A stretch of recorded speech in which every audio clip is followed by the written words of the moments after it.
sweet one bliss.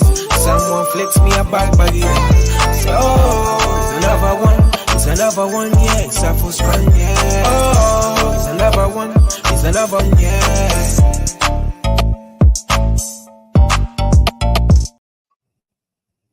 This is Neutral. This is Hard Talk.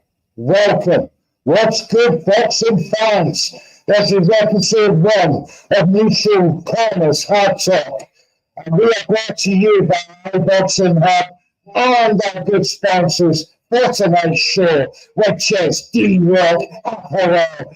Get your discount code, go to the website, look at them, see what you need, and get a 30% off, ladies and gentlemen. Wow, look at that. Joseph Parker. And others, including Johnny Nelson, all by the staff of D-Rock, and we are here doing it for us tonight. Just one thing, well, you can see me in the background. Don't worry about that. That shouldn't be there. Let me move on. I just need to turn that down. I can't. There it is. There we go. There we go. Right. I'm supposed to be joined by Evins Tobler tonight. We are going to be talking everything Evins Tobler. From his early years to what he's doing now as WBC former champion, Regis Pogge as the strength and conditioning coach. He'll be coming through soon, so I'm going to keep you company for now, and we're going to talk the latest news whilst we wait for our good man, Evins Tobler. So, the news today, ladies and gentlemen, what did you all think of the press conference for last night? Because I thought that was fucking strange. Not only did I think it was strange, but it was goddamn racist bullshit by Ryan Garcia's father, trying to wind up with all that nonsense. And he's put me right off Ryan Garcia for now. He acted like a good one. It was not good at all. It was a bad advert for boxing. It was a bad advert for youngsters coming through. But I want to hear your views. I want to hear your questions. I'll answer them as I go along. But, you know, these are some of the subjects I want to bring to you tonight. So one of them is obviously Henry Garcia. We've got the undisputed talk coming through with Tyson Fury and Alexander Usyk. What next week? Next week, I can't wait because I'll be there, 505 watch party in Stratford, East London. Get there. If you're not getting to Saudi, don't stay at home. Crap. Get yourselves to the 505 watch party. £15 a ticket. There's only a few left. Come and meet me. Come and meet other boxers. My good friend out we call boxing, and also over my other Twitter friends and celebrities. Now, we will be meeting at boxers from all over England and the UK. Celebrities as well. Big Nasty's going to be there. Giamici's going to be there. You've got to come because it's a brilliant night out. Moving on now. I want to talk about first the Canelo situation. Everybody got some questions going through to me. Is he ducking? No, says Neutral. No. They can't convince me otherwise. That's what you're here for. Tell me, is he ducking and why? Let's move on to Ryan Garcia and Devin Haney. Who's going to win? Who knows? But what do you think? Is Ryan Garcia ready? What we got there? The fact that Ryan was talking, smoking weed and shit was disgusting in my opinion. It's fine that he does behind closed doors. But Devin said, kids look up to us. He should keep it to himself. Absolutely, sir. You couldn't be anywhere right. It's a bad example. They're saying, near my spot. And I thought to myself, is this a stunt? Is this a joke? Is this Ryan Garcia smoking some dodgy CBD, alternative weed to wind up Haney? But no, it actually was fucking real. And that's the worst thing about it. It was real. What's that fucking stupid idiot doing? And I went, no, and as soon as that idiot father was, and his mother cackling from the guards where she was, oh, made him look stupid. Devin Haney and Bill Haney, utmost respect. They kept their cool, they kept their, the integrity intact. It was good to see. But, mate, that sour taste in my mouth, didn't know, ladies and gentlemen. I don't want to see any more about that. But looking forward to the fight on April 20th. I hope Devin Haney gets that boy a good scene to give him a clinical masterclass of boxing, which we know Devin Haney to do. Like and subscribe. iBoxingHub, right? Like and subscribe. Mitchell's Corner Boxing. I'm there. Ready to give you the boost. Ready to give you the lecture ones. I'm there. And I'll give you it real, ladies and gentlemen. But I'm just waiting for my special guest to come through, which will be hopefully Evins Tobler, an Olympian, strength and conditioning coach, and above all else, absolutely every human being but, ladies and gentlemen, he's got a foul mouth. So I warn you now, things are going to get tasty when he comes on. So, because I know what winds him up, and I'm going to round it up. That's what I'm here for. I'm going to round it up. I'm going to round him up. He's going to be absolutely crazy. Right? Stay with me. Stay with me, because we got things to talk about. Right? What's going on at PBC? Tell me what's going on, ladies and gentlemen, because I've said my things, people are not happy about it. I don't know if I've got any people that actually agree with me. PBC are in trouble. They have been for a year, in my opinion. I think that they've got no money to actually guarantee a fight right now. And when you've got no money, what's up? Bush G. Welcome, thank you for coming through. So let's start with PBC. Give me your thoughts, because it's open for discussion as far as I'm concerned. It's open for discussion, and every theory is correct until it's proven wrong. Right? So don't worry about your theories. If you come through, I respect everyone's, because at the end of the day,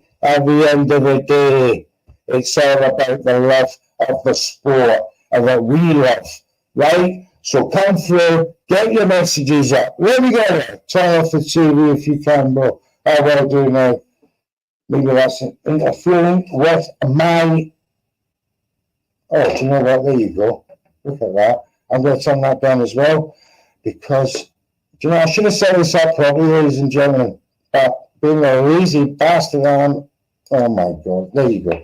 So, let's just once again move on. As I said, I want you to give me your thoughts whilst we wait for Evans, and because I can't wait for him. I can't wait, because I've got so many good questions, so many points and issues that he needs to answer for his fight and for Regis Pilgrim's future, which, is important. We need to see Regis back. We do. We need to see him back. So let's kick off with the news today that Baranga has now been told that he is mandatory to. He's mandatory to not Canelo, but David Morrell. on the news of that, I was thinking, well, Mendoza, what a dummy. You shouldn't have said in the first place it was Canelo, because Morel is your regular champion. And if you go over his head, he's got a lawsuit against you. So, that move. So I'm glad we backtracked. I'm glad that we've now come to the senses and said that Baranga, at least, is just Morel's mandatory, because the fans want to see another fight. They want to see David Benavidez, as far as I can see on Twitter, because the guys I talk to are all calling Canelo a duck. I was on the show last night with Law. He called him a duck. I tried to argue the point that Canelo is his own man now. He can more or less just say to the whole world, right, I'm fighting him, I don't care about that. And there's nothing you can do or say about it, because that's the position he is in. But this will be interesting, because if Canelo still picks Baranga, then I'm open for the discussion that Canelo is ducking Morel. Also, Benavidez. So these next couple of months are going to be very important for Canelo, and which fight that he actually does take, and what the public reaction is going to be, what the media and boxing world reaction is going to be. So, oh my God, there's so much. I also want to talk tonight about obviously the 175 undisputed fight between Tobler and Bevel. Thank you for coming through, people. Thank you. Big up to you guys. So again, your questions, bring them in. What do you think? Who's going to win? Where does Bevel or the winner go from there? Do we fight David Benavidez? Should he overcome the Vostok for his interim eliminator? No, it's so much to look forward to. 2034 is looking up. Don't be worried about PBC. I've come to the conclusion now that PBC will operate in 2024 as according to the finances. I'm not expecting nothing out of them meaningful. I'm not expecting a tank fight because that's going to be a cross promotion. There's no doubt about that, because PBC can't afford that. Otherwise, they would have done it by now. They would have done that for March 30th launch on the Amazon Prime platform, but that's not going to happen. So, tell me, where does he go from there once he deals with the first one? I know who's he going to fight, and who do you want him to fight at a Mexican Independence Day? You know, so many options. But look, let's start with the first subject of the night until Evins Tobler joins me and we can get the nitty-gritty. iBoxingHub, Munguia on Cinco de Mayo 2024. Well, Cinco de Mayo is a Mexican festival day.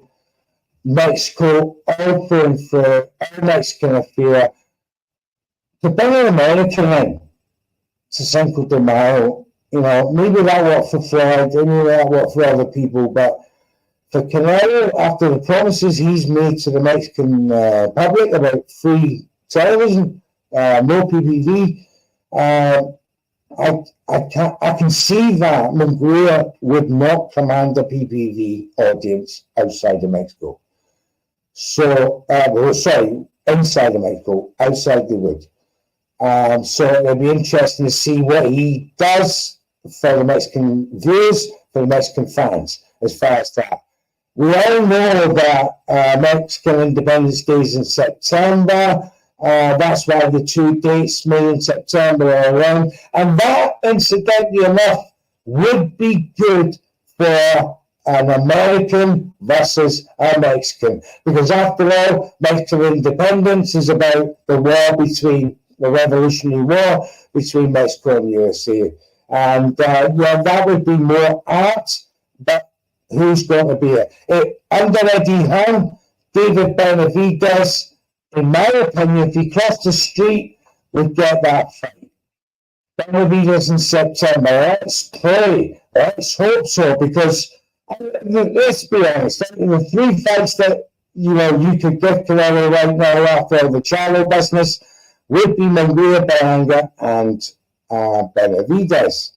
Morel, well, they're overstepping Morel. Morel's been overstepping. David Benavidez turned down a fight with Morel not long ago.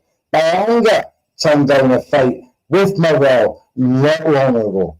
So who's the bogeyman at 168? But I'll tell you what, Canelo won't touch him, Benavidez won't touch him, and also Berlanga won't touch him. So he's out in the cold until the WBA give him a mandatory for his regular belt. Until the meantime, he has to wait until either Canelo drops the belts or does Canelo move up to 175. Should David Benavidez be successful beating Gvozdyk and obviously becoming undisputed at 175, maybe that's when we'll see Canelo and David Benavidez, but I doubt it. Eddie's got his work cut out to make that fight for September, knowing that David Benavidez is going for an interim eliminator at 175. So, yeah, there's still work to do. There's still time, and anything can happen in boxing. Right, I want to move now to the Haney Garcia presser and the fight itself, upcoming April 20th. Golden Boy working very closely now with DAZN and Eddie Hearn. If you didn't see the interview on DAZN the other day, the one and Eddie broke bread. They all discussed up-and-coming fights that they could do. I'm really looking forward to Kamel Morton getting back into action, to be honest, neutral. He's only fighting Anthony Cuba match 30th. I'm excited to see what he brings next. Kamel Morton, I really like this boy. I really do like this boy. So, to you be so. And Kamel Morton is obviously a product of TMT, Money's team, Floyd Mayweather. But the 2 fights that you've actually seen him in, the boy's good, I can't hold on. The boy is good, and he's going to be fun to watch over the next couple of years. Along with also one of my other picks from last year, and you know who you are, we ever had it off neutral before. It will be Floyd Schofield, and he called out against Shakur Stevenson. Stevenson's man said him sign the contract, and what does my man do? My man comes back, says, "Here you, send me the contract straight to me. My father works for me, and I'll go over them. And send me 2, by the way, because I don't trust you." My man, and I can't wait for Floyd to enter the scene in a very big way in 2024, because I predicted it. I knew and I would think he'll become a 135 champion in no time. But let's get ourselves back to the Haney Garcia debate. Come through. Any questions? Put them up. My producer will put them on the screen for me. I have to go now because my glasses don't let me see things very close, I'm afraid, but that's the way it is. So, Haney Garcia, presser yesterday. It was a weird one. Let's get it straight. Garcia looks as if, and by the way, Mario Lopez, that cocaine he got either fucking, I don't know who, but he couldn't speak, he couldn't swallow. The last time he had that Oscar it must have been a good one that's saying that. But let me see there. Who you were going to Garcia after the presses? I'm going to come to that in a minute. I am going to come to that in a minute because there's a lot of factors involved here. The fight is a long time away yet. We've still got, 7 weeks. Haney's got to go through Ramadan. He's actually only got 10 days after Ramadan finishes, April the 10th. to get himself back into a routine. Mario Lopez was about a bit. That thing he did.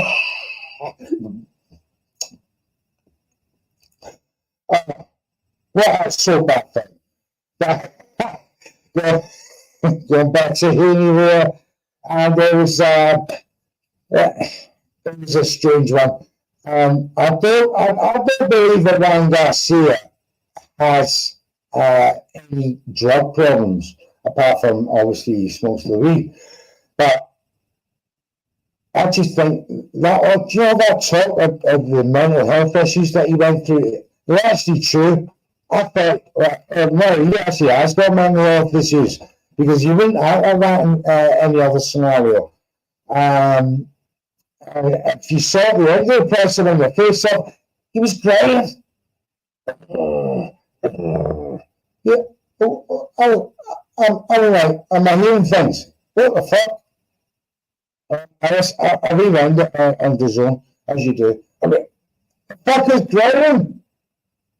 I thought, that's not normal. And see the way he looked him up and down and left and right and then walked away, then come back, give him a little look. Pure intimidation tactics. Didn't work. My man was all over it.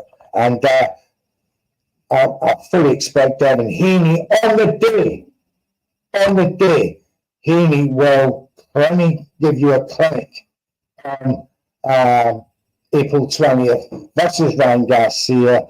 Whether it's Ryan Garcia or whether it's Arnold Barbosa, we don't know, but that was a pretty good move from Golden Boy, I thought, to give Arnold a platform like that, and to say to Arnold, I'm here, one news drop out, I'm in. And believe you me, that boy's serious. Arnold Barbosa, 29-0, 27 knockouts. That's not a record to be sniffed at. And only an idiot would not take that man seriously at 140. So I'm looking forward to that. Really looking forward to that. His opponent's yet to be named, Barbosa, but is there a chance that Garcia pulls out of the fight? I want your thoughts, especially after what you saw the presser yesterday.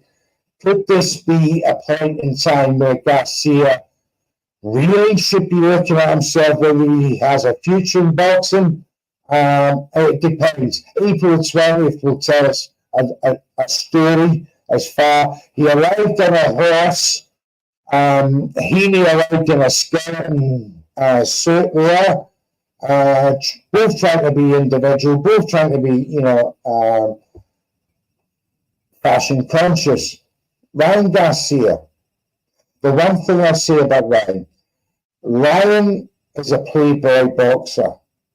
Pretty boy, as people have labelled him as. As long as he keeps mixing it up with the big boys, he's always going to have a market. And from what Oscar says, he's going to earn $30 million for this fight. $30 million?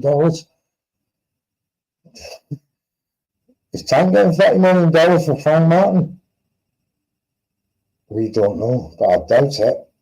And that shows the popularity of Ryan Garcia and what he brings to a presser. It rides on a beautiful silver Mustang horse with lookalike horse there. I love horses. A beautiful horse. He comes in and it's like, yeah, man, he's bringing fire to this. And when he gets in the presser, he was. He looked as if he was like distracted elsewhere.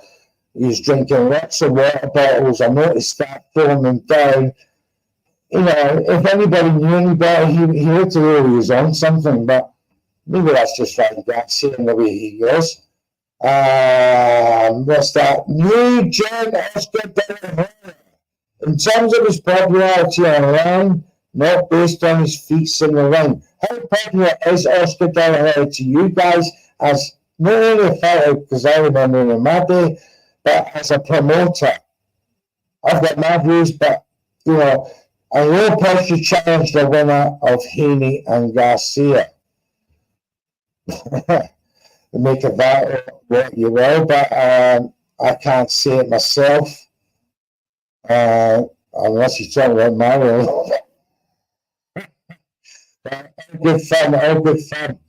But when it comes to fight night, Kevin Haney, no. I've seen the sparring videos that were sent online today. 16, 17-year-old Haney fighting Tank, and there's your promo there for Davis Martin. I truly believe that fight's happening. I hope it does, because Frank Martin is, for me, is actually a bona fide 135 contender. Tank doesn't have to drag him into a rehydration clause. He doesn't have to drag him into, a catch weight. It's at 135. He's full of belts. He's full of hardware. The belt, I should say. And Frank Martin's a live dog. Very, very much so. So for me, it's a kudos to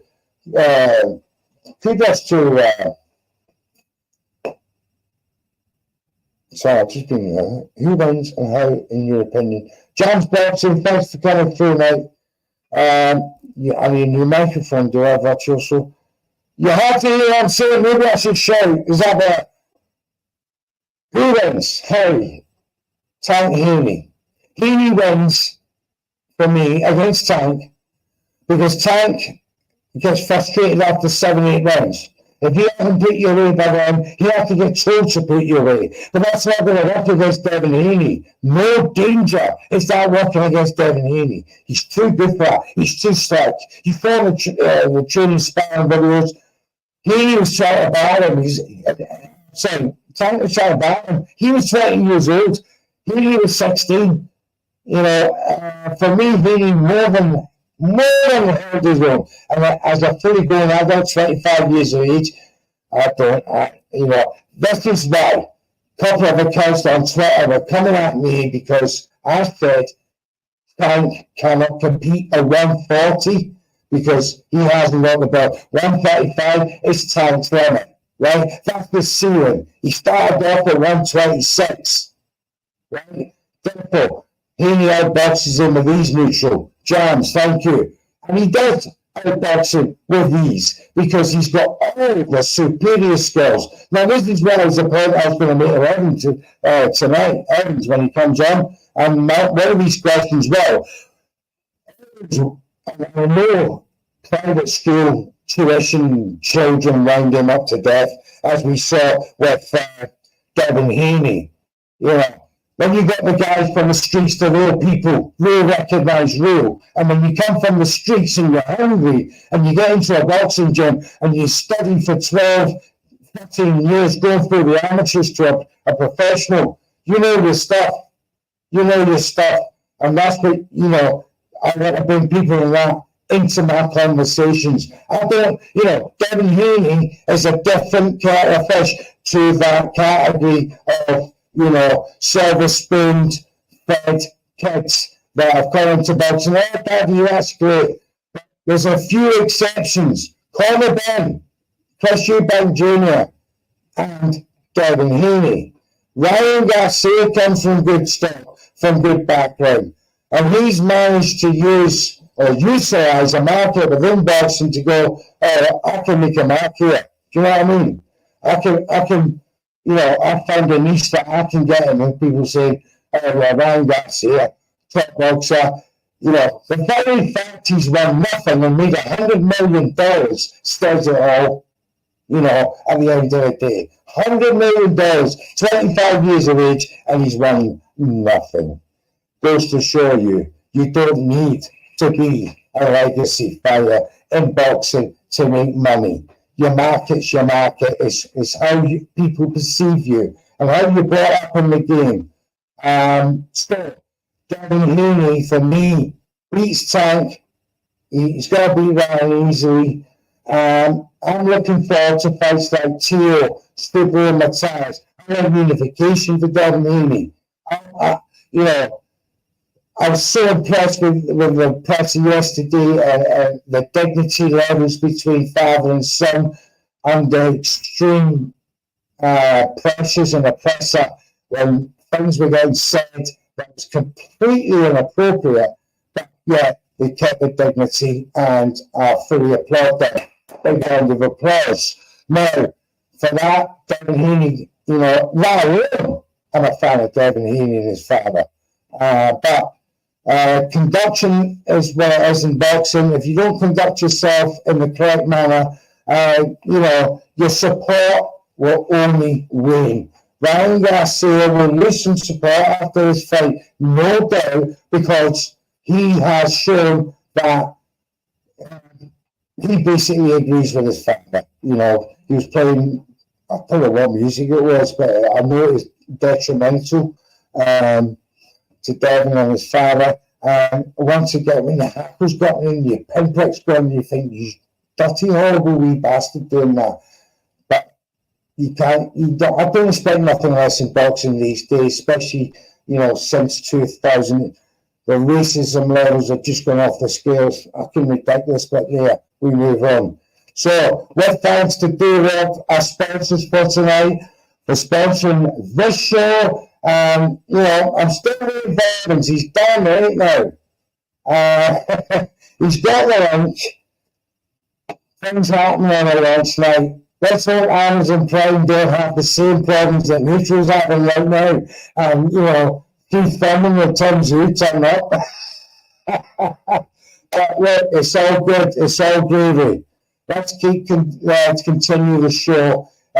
But if I have to cut it short, guys, I'm really sorry. But, the StreamYard link is there. Anyone wants to come through and debate with me, come through and debate. Let's have a... I know it's a change of trouble. Where do you go, Joseph Parker and Zili Zhang? Great question, James. Great question. Joseph Parker. The interest in him has absolutely been reignited after the Wilder fight. He was absolutely sensational. 12 rounds. Didn't let Wilder take a round. Super performance from him. I didn't expect it. Never in my watch party colleagues. Ecstatic for him at the end of the fight when he was declared the winner. But coming into this fight, Zili Zhang. Different prospect, same age as Wilder, funny enough. But he's actually in it for now where Wilder seems to be past his best. That's Zili Zhang beat Parker. That's a really good question. Points win for Parker for me from Jams. That's a very good scenario. It's a very likely scenario. Zhang's going to be hard to knock out. Maybe Joseph doesn't have that power, because 6'5", 6'6" Zhang, 270 pounds. No, Joseph's going to have a hell of a time trying to knock him out. So I would agree with Jams. If he's going to win, it's going to be one on points. For me, best to be a majority decision, maybe a split decision. Zhang's going to bring his Chinese fire. He's got that big knockout punch. As we saw against Joe Joyce, I was actually crying my eyes out when that happened because I love Joe. And seeing him get done, that was a monster right, but Joe walked into it. I've no doubt if Parker walks into that kind of punch again, there's nothing down for him. He's going to be out for the count. But let's hope for points win for Joseph Parker on the night. Keep them questions and comments coming in. I'm regular, I'm neutral. It seems that maybe I misjudged the American Eastern Time here because my ball hasn't come through yet, but he will. If I don't get him on this show, I'm going to get him on another one because he's not getting away from me, as are others. And we will be doing many things on this show in the coming weeks, months, and one of which will be a UK versus US Twitter debate. Many things on the US Twitter. I'll be inviting them along for debates on the current issues and their favourite fighters, because it gets tasty between us all, you know. And yeah, it's good fun. And when we get going, anything can happen. These boys are avid. They're avid fans of US boxing, but as neutral, tries to keep it real, but respect is there. Big up my guys from America. All you know who you are, and I am neutral. You know, I know who you all are. Now, let's talk about. I want big up Aisha on the show today, iBoxingHub, with Vidal Riley and his upcoming fight. Bring down and boxing. There it is, Vidal Riley. A great interview today she done. And I want you all to click the link, have a look at it, leave the comments, like and subscribe, and get yourselves down on there. Now, we saw Billy White today. He's making a comeback. You remember Corey that we did Billy White. So he's weighing about 300 pounds right now, ladies and gentlemen. So it'll be interesting to see what the gym can take off him in the next 3 to 4 months. But, you know, it'll be interesting to see how he's responded to by the BBBOC and suspension-wise. Do you believe he should have stopped the 4-year ban? I do, but some people say he did. He's been cut a few times now. He's at the end of his career. If he can get an exhibition bout of him, that'd be great, because Dylan's very popular. And yeah, I for one would certainly love to see him back again, fighting in the not too distant future. But yeah, that's as far as Dylan's concerned. And I'm hoping to reach out to some heavyweight boxers in the US to get on my show. I reached out to him today, so I'm not going to tell you who it is, but for me, he's the best heavyweight US boxer right now. He has some very good fights recently. I don't want to give too much away, but you know, because it's not been confirmed. Well, then I hope to get him on and others. I'll be at the 505 watch party next week, and I'll be booking as many boxers as I can to come on the show to give themselves something to say about what fights they may have, what ambitions they may have in 2024. So that's all, you know, in the pipeline. But thank you for sticking with me tonight at the moment, because we're waiting to solve my guest coming through. James Braxton says, after Liam Cameron got a 5-year ban for a tiny bit of coke, him and Connor Ben using pads and only doing months really pisses me off, to be honest, neutral. Should be the other way round. Quite agree.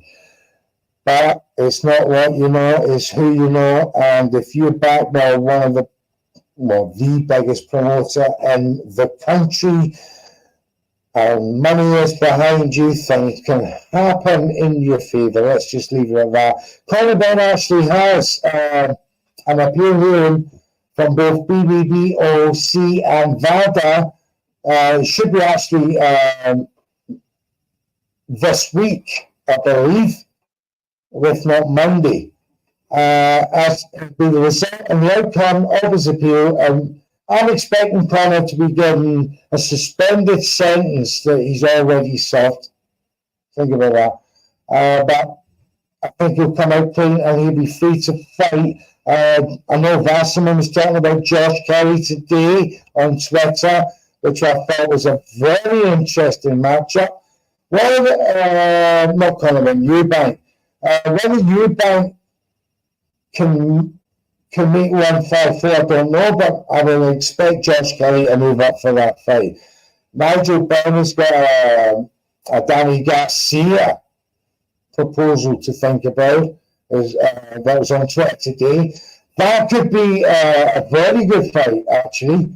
It will certainly give the American fans marcus as to where Conor is right now, because Conor's been getting a lot of stick off the US fans after the Pete Dobson Pistol Pete fight. Total domination. They didn't like it. No, they didn't like it one bit. Oh, they were like fans. Seven US boxers called out Conor Ben after that fight. One of them being Tank Davis. Give me, 3 weeks on a holiday in Turkey, and I'll be ready. Well, what happened? He got his bluff called. Team Ben, Eddie Hearn sent him a contract, 10 to 15 million guaranteed with upside. Could have made $25 million. Ryan Garcia is about to make $30 million, and he's about to make $8 million against Frank Martin. Get the fuck out of here. I said, when Tank met Garcia brought 1 million fans to the table. Tank brought 200,000. He didn't bring 500,000 because he never had 500,000 fans in the first place. So, Tank versus Frank Martin would do a third of what Haney Garcia is going to do on the PPV. You saw the New York show. It was a tremendous pressure in terms of grandeur and production. And you can see the fans outside. You saw the media was scurrying to get snaps and shots of Ryan on his horse, and Devin Haney comes in the side door. So it wasn't a grand entrance from Haney. So that to me just told me he wants to get down to business.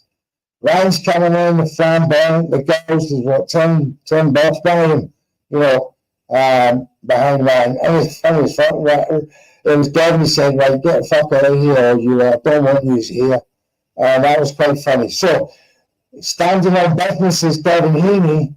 Whether Ryan makes that fight, I don't know, but let's see if he does. I've no doubt at all. It's going to be spectacular. The Barclays Centre holds 16,000 people. The ticket prices have been astronomical as far as fans are concerned, and many US fans that I've been talking to are just simply outpriced, and they've got to settle for an $80 PPV, which wouldn't happen over here, quite frankly. Would it, guys? It wouldn't be tolerated, that kind of market. But that's the way that market works. That's the way the US works.